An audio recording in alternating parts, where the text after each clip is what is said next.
1950 को सन्धि र इजिपीको समस्या कूटनीतिक माध्यमबाट समाधान गर्नुपर्ने माओवादी केन्द्रका नेता पुष्पकमल दाहाल प्रचण्डको भनाई। छानबिन समितिद्वारा अर्थ मन्त्रालयको सीसीटीभी फुटेजको अध्ययन सुरु।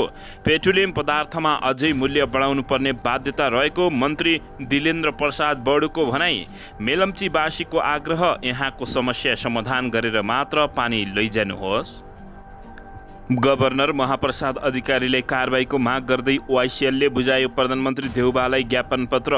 राहत भाग लगाउने विषयमा काङ्ग्रेस र एमाले कार्यकर्ताबीच कुटाकुट, 18 जना घाइते। आफूसहित 9 जना नेतामाथि गरिएको कारबाही खारेज गर्न डाक्टर बाबुराम भट्टराईको माग। राप्रपा फुटाउने योजनामा धक्का, राजेन्द्र लिङ्गदेलाई राणाको साथ। काङ्ग्रेसलाई कम क्षति हुने गरी गठबन्धन हुने नेपाली काङ्ग्रेसका केन्द्रीय समिति सदस्य शेखर कोइराला को भनाई। दिल्लीमा प्रचण्ड र आरजु देउबा बीच भेटवार्ता, नेपालमा चर्को आलोचना। माओवादी केन्द्र अध्यक्ष पुष्पकमल दाहाल प्रचण्ड र भारतीय विदेश मन्त्री एस जयशंकर बीच भेटवार्ता। हामी कसैका दास छैनौँ, लागेका कुरा बोल्छौँ भन्दै नेपाली काङ्ग्रेसका नेता शेखर कोइरालाको अभिव्यक्ति। काठमाडौँको फोहोर व्यवस्थापन महानगरपालिकाका प्रमुख बालेन शाह घर दैलो अभियानमा। नेपालको विकासमा भारत सदैव भरपर्दो साझेदार भएको भारतीय विदेश मन्त्रीको भनाई। राष्ट्र बैङ्कका गभर्नर महाप्रसाद अधिकारीलाई पद छोड्न चौतर्फी दबाव। दिल्लीमा प्रचण्ड र आरजु राणाबीच भेट भएपछि एमालेले भन्यो सत्ता बाँडफाँडमा 2007 कै झलझलको। र पेट्रोलियम पदार्थको भाउ फेरि बढ्दै कति हुँदैछ त यसबारे पुरा जानकारी। काङ्ग्रेसमा मचियो निकै ठुलो हैलाखैला। डाक्टर बाबुराम भट्टराईले फेरि गुहार भन्न लागे। यता भने बालेन्द्र शाह र रवि लामिछानेले गरे निकै ठुलो घोषणा। अब हेर्नुहोस् पुरा समाचार।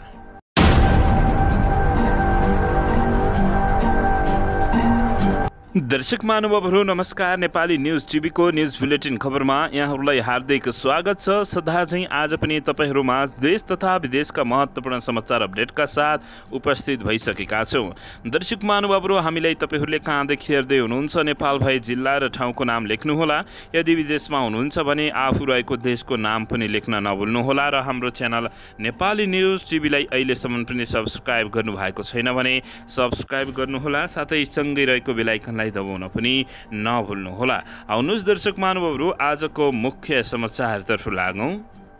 दर्शकबिन नेकपा माओवादी केन्द्रका अध्यक्ष पुष्पकमल दाहाल प्रचण्डले नेपाल भारत बीच भएको सन् 1950 को सन्धि, सीमा समस्या र प्रबुद्ध व्यक्ति समूह इजिपी को प्रतिवेदनको विषय कूटनीतिक माध्यमबाट समाधान गर्नुपर्ने बताएका छन्। भारत भ्रमणमा रहेका उनले शनिबार फाउन्डेसन फर पब्लिक अर्बनेस एन्ड पोलिसीले नयाँ दिल्लीमा आयोजना गरेको कार्यक्रममा उनले यी समस्यालाई असल छिमेकीको भावनाबाट समाधान गर्न सकिने बताएका छन्।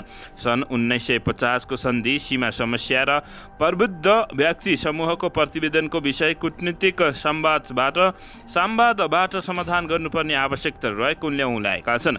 असल छिमेकीको भावनाबाटै हामीले समस्या समाधान गर्न सक्छौँ, माओवादी केन्द्रका अध्यक्ष पुष्पकमल दाहाल प्रचण्डले बताएका छन्। पूर्व प्रधानमन्त्री प्रचण्डले नेपाल भारत बीचको सम्बन्ध पूर्व पराकालदेखि नै प्रकट रहेको उल्लेख गर्दै त्यसमा कुनै समस्या आए कूटनीतिक संवादको माध्यमबाट समाधान गर्न सकिने बताएका छन्। नेपाल र भारत बीच भएको सन् 1950 को सन्धि पुनरावलोकन लगायतका विषयमा सुझाव दिन दुई देशकै प्रतिनिधिको सहभागितामा प्रबुद्ध व्यक्ति समूह गठन गरिएको जानकारी प्राप्त भएको छ। दर्शकबिन, यसैबीच यता भारत भ्रमणमा रहेका नेकपा माओवादी केन्द्रका अध्यक्ष पुष्पकमल दाहाल प्रचण्ड र प्रधानमन्त्री शेरबहादुर देउबाकी पत्नी तथा काङ्ग्रेसको नेतृत्व आरजु देउबाबीच भएको भेटवार्ता भएकोमा यति बेला नेपालभरि चर्को विरोध भएको छ। उपचारका लागि दिल्लीमा रहेकी आरजु र प्रचण्डबीच शनिबार बिहान भेटवार्ता भएको थियो। भेटको क्रममा नेपाली राजदूत शङ्कर शर्मा र प्रचण्ड पुत्री गङ्गा दाहाल समेत सहभागी रहेका थिए। त्यसो त दिल्लीमा प्रचण्ड र आरजुको भेटलाई लिएर प्रमुख प्रतिपक्षी दल नेकपा एमालेले लज्जास्पद दृश्य भएको टिप्पणी गरेको छ। एमाले प्रचार विभाग उपप्रमुख विष्णु रिजालले फेसबुकमा लेखेका छन्, प्रधानमन्त्री पत्नी आरजु राणा र माओवादी अध्यक्ष पुष्पकमल दाहाल प्रचण्ड दाहाल बीच भएको राजधानी दिल्लीमा भएको यस भेटले सन् 2007 सालमा राणा र काङ्ग्रेस बीच दिल्लीमा भएको सत्ता बाँडफाँडको भद्दा झझल्को दिएको उनले बताएका छन्। दर्शकबिन यसैबीच यता नेपाल राष्ट्र बैंकका गभर्नर महाप्रसाद अधिकारीलाई राजीनामा दिन चौतर्फी दबाव बढेको छ। प्रमुख प्रतिपक्षी दल नेकपा एमालेको अर्थ तथा योजना विभागका सदस्य एम अधिकारी नै नेपाल राष्ट्र बैंकका गभर्नर महाप्रसाद अधिकारी रहेको भन्दै पदबाट राजीनामा दिनका लागि राजनीतिक दल लगायत बुद्धिजीवीहरूले दबाव दिएका हुन्। एमालेले एम अधिकारीको हुन् भन्ने प्रस्ट्याउन नसकेपछि शङ्का उत्पन्न भइरहेको छ। राजनीतिक दलका भातृ सङ्गठनहरूले एम अधिकारी नै गभर्नर महाप्रसाद अधिकारी रहेको दावी गर्दै विरोध प्रदर्शन गर्दै आएका छन्। यसैबीच नेकपा माओवादी केन्द्र निकट संगठन योङ कम्युनिस्ट लिग वाइसिएल नेपालले गभर्नर महाप्रसाद अधिकारीलाई बर्खास्त गरी छानबिन गर्न सरकारको र शेरबहादुर देउवालाई ध्यानाकर्षण गराएका छन्। दर्शकबिन यसैबीच यता जनता समाजवादी पार्टी जसपाका संघीय परिषद अध्यक्ष डाक्टर बाबुराम भट्टराईले आफू सहितका नेतामाथि गरिएको कारबाहीको भर्त्सना गर्दै उक्त निर्णयको खारेजीको माग गरेका छन्। जसपाका अध्यक्ष उपेन्द्र यादवले भट्टराईसहित पार्टीका 9 नेतामाथि कारबाहीको निर्णय गरेपछि डाक्टर बाबुराम भट्टराईले शुक्रबार राति अबेर विज्ञप्ति जारी गर्दै नयाँ पार्टी पुनर्गठनमा जुट्न सबैलाई अपिल गरेका थिए। अध्यक्ष यादवले भने पार्टीको विधि विधान र पद्धति अनुरूप नचलेकोले उहाँहरूलाई कारबाही गरिएको स्पष्ट पारेका छन्। आफूसहित 9 जना नेतामाथि गरिएको कारबाही खारेज होस् भन्दै डाक्टर बाबुराम भट्टराईले आफ्नो माग राखेका छन्। दर्शकबिन यसैबीच यता कोरोना महामारीबाट प्रभावित अति विपन्न परिवारलाई राहत बाँड्ने विषयमा झडप हुँदा पश्चिम नवलपरासीको सरावल गाउँपालिकामा 18 जना घाइते भएका छन्। गाउँपालिकाको वडा नम्बर 5 मा राहत वितरण दलीय भागभण्डाका आधारमा गर्ने विषयमा कुरा नमिल्दा उत्पन्न विवादले उग्र रूप लिँदा नेपाली काङ्ग्रेस र नेकपा एमालेका जनप्रतिनिधि बीच झडप भएको थियो। कोरोनाका समयमा घरमा कसैको पनि आय स्रोत नभएको र सामाजिक सुरक्षा भत्ता समेत नपाउने अति विपन्न परिवारका लागि सरकारले प्रति परिवार 10,000 रुपियाँका दरले रकम दिने गरेको छ। सरवाल गाउँपालिकामा 700 जनाका लागि 70 लाख रुपियाँ आएको थियो। सोही रकम वितरणमा काङ्ग्रेस र एमालेका जनप्रतिनिधिहरूबीच विवाद भएको हो। विवाद हुँदा 18 जना घाइते भएका छन्। दर्शकबिन यसैबीच यता उद्योग वाणिज्य तथा आपूर्ति मन्त्री दिलेन्द्र प्रसाद बडुले पेट्रोलियम पदार्थको मूल्यमा अझै बढाउनु पर्ने बाध्यता रहेको बताएका छन्। सानेपामा जारी नेपाली काङ्ग्रेस केन्द्रीय कार्यसमितिको बैठकमा शनिबार उनले रुस युक्रेन युद्धले अन्तर्राष्ट्रिय बजारमै मूल्य वृद्धि भएको बताएका छन्। सोही कारण नेपालमा पनि अझै पनि मूल्य बढाउनु पर्ने बाध्यता रहेको उनले स्पष्ट पारेका छन्। पेट्रोलमा आपूर्तिमा असहज स्थिति उत्पन्न भएको अगावत नै छ। रुस युक्रेन युद्धले अन्तर्राष्ट्रिय बजार मूल्य वृद्धि भएको छ, त्यसैले नेपालमा पनि अझै पनि मूल्य बढाउनु पर्ने बाध्यता रहेको दिलेन्द्र प्रसाद बडुले बताएका हुन्। यसैबीच काङ्ग्रेस केन्द्रीय सदस्य समेत रहेका बडुले बैठकमा भने महँगीका कारण उपभोक्तामा असर परेको छ। पेट्रोलियम पदार्थमा कर घटाएर सहज बनाउने हाम्रो प्रयास जारी रहेको पनि उनले बताएका छन्। दर्शकबिन यसैबीच यता पूर्व अर्थमन्त्री जनार्दन शर्मामाथि छानबिन गर्न बनेको संसदीय छानबिन विशेष समितिले अर्थ मन्त्रालयको सीसीटीभी फुटेजको अध्ययन सुरु गरेको जानकारी प्राप्त भएको छ। आज सिंहदरबारमा बसेको समितिको बैठकले अर्थ मन्त्रालयको मूल गेटका सीसीटीभीका गतिविधिहरूमा विशेष जोड दिएर अध्ययन गरिरहेको बताएको छ। समितिका सचिव सुरेन्द्र अर्यालले आज राजस्व विभाग र भन्सार विभागका महानिर्देशकसँग छलफल गरेको र आजै अर्थ मन्त्रालयका राजस्व सचिव अर्थ सचिवसँग पनि छलफल गर्ने कार्यक्रम रहेको बताएका छन्। उनले आज नै अर्थ मन्त्रालयका विभिन्न महाशाखा प्रमुखहरूसँग पनि छलफल गर्ने कार्यतालिका रहेको बताएका हुन्। सचिव अर्यालले आज प्राविधिक विषय सीसीटीभीको बारेमा केन्द्रित भएर छलफल गर्ने र अध्ययनलाई यस समय सीमाभित्र नै टुङ्गोमा पुर्याउने गरी अगाडि बढेको बताएका हुन्। तत्कालीन अर्थमन्त्री जनार्दन शर्माले 2079-80 को बजेट बनाउने क्रममा अनागृत व्यक्तिलाई मध्यरातमा अर्थ मन्त्रालयमा बोलाएर कर दर हेरफेर गरेको र भ्रष्टाचार गरेको आरोप लागेसँगै 11 सदस्यीय संसदीय विशेष छानबिन समिति बनेको छ। दर्शकबिन यसैबीच यता राप्रपा पार्टी फुटाउने योजनामा धक्का लागेको छ। राजेन्द्र लिङ्गदेललाई राणाले साथ दिएका छन्। राष्ट्रिय प्रजातन्त्र पार्टी राप्रपा फुटाउन खोज्ने प्रयासमा गम्भीर धक्का लागेको छ। अध्यक्ष राजेन्द्र लिङ्गदेलको कार्यक्षमतामाथि प्रश्न उठाउँदै केही नेताहरूले सकभर लिङ्गदेललाई हटाउने नभए पार्टी नै विभाजन गर्ने सम्मको कसरत गरेका थिए। यसका लागि पार्टीभित्रैकै प्रभावशाली नेताहरूले पटक पटक गोप्य मिटिङ गर्नुका साथै विशेष महाधिवेशनको गृह कार्य समेत गरेर अगाडि बढेको पाइएको छ। उनीहरूले भारतको निजी भ्रमणमा रहेका पूर्व अध्यक्ष पशुपति शमशेर राणा नेपाल फर्किएपछि वार पार गर्ने तयारी गरेका थिए। यसका लागि दिलानाथ गिरी लगायतका नेताहरू सक्रियता भएको जानकारी प्राप्त भएको छ। विक्रम पाण्डे र पार्टी महामन्त्री कुन्ती शाहीले पनि उनीहरूलाई प्रोत्साहन गरेको उब्जिएको छ। पूर्व अध्यक्ष राणा नेपाल फर्किएपछि भने उनीहरू निराशा भएका छन्। राणाले अध्यक्ष राजेन्द्र लिङ्गदेललाई आफ्नो पूर्ण समर्थन रहेको र अहिले पार्टी कमजोर हुने गरी कुनै पनि गतिविधि गर्न नहुने बताएपछि उनीहरू पछाडि हटेको उनी बताएका छन्। राणाले आगामी चुनावमा पार्टी एक ढिक्का भएर चुनावमा जानुको विकल्प नभएको भन्दै पार्टीलाई कमजोर पार्ने खालका गतिविधि नगर्न पनि नेता तथा कार्यकर्तालाई चेतावनी दिएका छन्।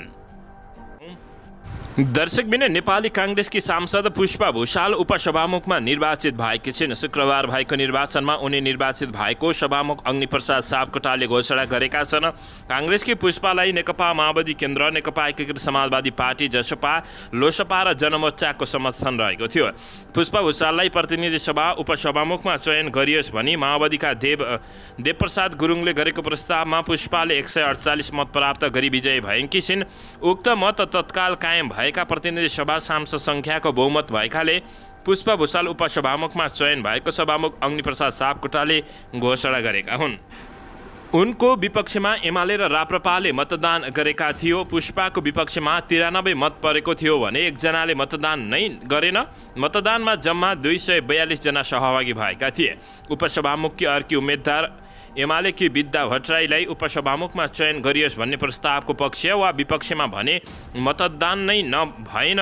प्रतिनिधि सभा नियमावलीमा पहिलो नम्बरमा उम्मेदवारी दर्ता गराएका उम्मेदवारका हकमा पहिले मतदान हुने र दोस्रो नम्बरमा उम्मेदवारी दर्ता भएको हकमा दोस्रो पटक मतदान हुने व्यवस्था अनुसार पहिले पुष्पाको प्रस्तावमा मतदान भएको थियो। पहिलो पटकको मतदानमा नै पुष्पा निर्वाचित भएपछि विद्या भट्टराईलाई निर्वाचित गरियोस् भन्ने प्रस्तावको पक्ष विपक्षमा मतदान नै नभएको जानकारी प्राप्त भएको छ।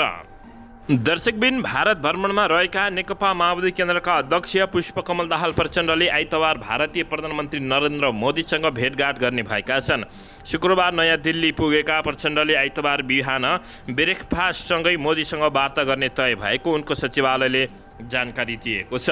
प्रचण्डले आइतबार भाजपा मुख्यालय भ्रमण गर्ने र भाजपा अध्यक्ष जेपी नायडूसँगको भेटघाट र भाजपा अध्यक्षद्वारा आयोजित दिवा भोजमा सहभागी हुने कार्यक्रम रहेको बताइएको छ। यसैबीच शनिबार उनले भारतीय विदेश मन्त्री डाक्टर एस जयशङ्कर, भारतका राष्ट्रिय सुरक्षा सल्लाहकार अजित डोभाल, विदेश सचिव विनय मोहन क्वात्रसँग छुट्टा छुट्टै भेट गर्ने तय भएको छ।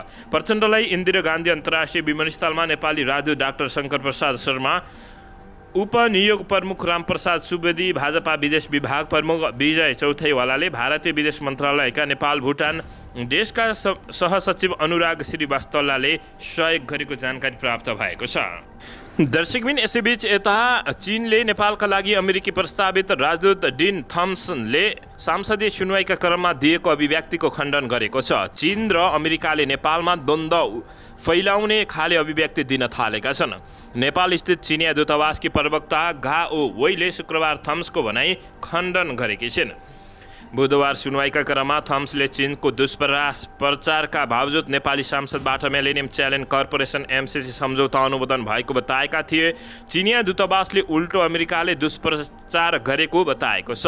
एमसीसी सम्झौताले नेपालमा व्यापक विवाद उत्पन्न भएको कुरा उल्लेख गर्दै प्रवक्ता वाइले नेपाली सांसदबाट व्याख्यात्मक घोषणासहित अनुमोदन भएको पनि बताएका छिन्। उक्त घोषणामा नेपाल अमेरिकाको रणनीतिक सैन्य र सुरक्षा गठबन्धनमा सहभागी नहुने कुरा उल्लेख भएको जनाउँदै दूतावासले उक्त कार्यलाई नेपालको वैधानिक कामको संज्ञा समेत दिएको छ। दूतावासकी प्रवक्ताको टिप्पणीमा भनिएको छ, राष्ट्रिय हितलाई सुरक्षित गर्दै सार्वभौम सत्ता र स्वतन्त्रको रक्षा गर्दै नेपाल सरकार र नेपाली जनताको वैधानिक कदम हो। अमेरिकी पक्षबाट आएको टिप्पणी पूर्ण रूपमा आधारहीन छ।